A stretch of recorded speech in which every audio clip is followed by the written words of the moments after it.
Shalom Jemaat BCS dimanapun kita berada. Mari kita luangkan waktu sejenak untuk merenungkan firman Tuhan pada hari ini. Shalom Bapak Ibu Saudara, saya bacakan 2 Korintus 3 ayat 18. Dan kita semua mencerminkan kemuliaan Tuhan dengan muka yang tidak berselubung. Karena kemuliaan itu datangnya dari Tuhan yang adalah Roh, maka kita diubah menjadi serupa dengan gambarnya dalam kemuliaan yang semakin besar. Judul renungan adalah Hidup Kristen, Proses, Bukan Penampilan. Bapak Ibu Saudara, dalam ayat yang kita baca tadi, Paulus menyatakan bahwa kehidupan Kristen sejati adalah proses transformasi yang berlangsung terus-menerus. Bukan dari luar ke dalam, melainkan dari dalam keluar. Ini menegaskan bahwa perubahan hidup orang Kristen tidak dihasilkan dari make up atau filter rohani, seperti menjadi orang yang paling saleh dan selalu menghindari dosa untuk sekedar terlihat suci, dan lain sebagainya. Kristus tidak menumpahkan darahnya agar kita bisa bermain peran sebagai orang benar, seperti aktor-aktor Hollywood atau pemain drama Korea memainkan peran mereka. Perubahan hidup orang Kristen adalah perubahan yang lebih esensial dari itu.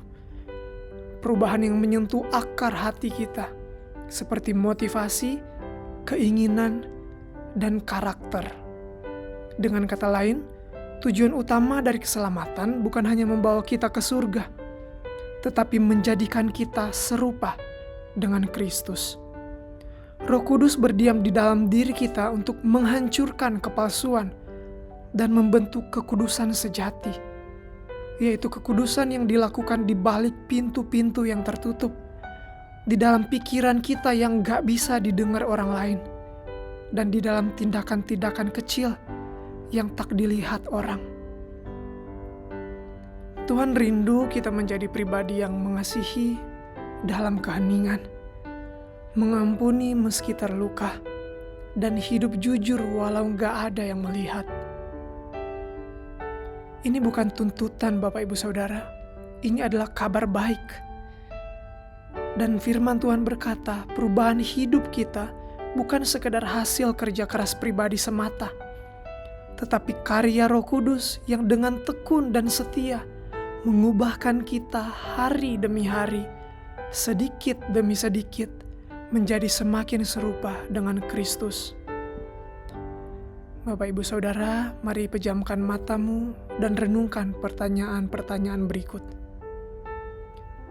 Apakah engkau membiarkan Roh Kudus mengubahmu dari dalam, walau perlahan dan tak terlihat orang lain?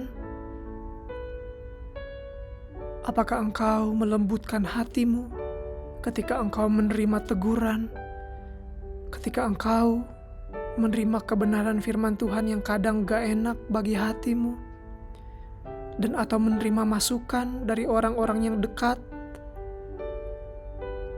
yang sebenarnya membangun, tapi awalnya sangat sulit kita terima karena sepertinya melukai ego kita.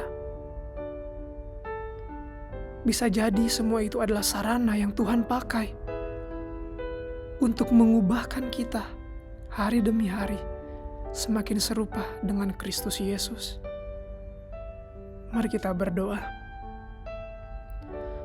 Tuhan, kami bersyukur karena Engkau tidak menuntut kesempurnaan instan, tapi perubahan hidup sedikit demi sedikit bersama dengan Roh Kudus yang tinggal di dalam hati kami.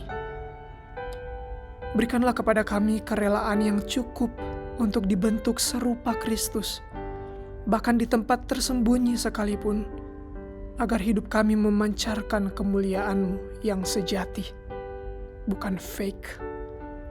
Demi Kristus Yesus kami berdoa. Amin. Demikian renungan harian kita pada hari ini. Mari kita terus rindu menjadi murid Kristus bersama keluarga Allah. Tuhan Yesus memberkati.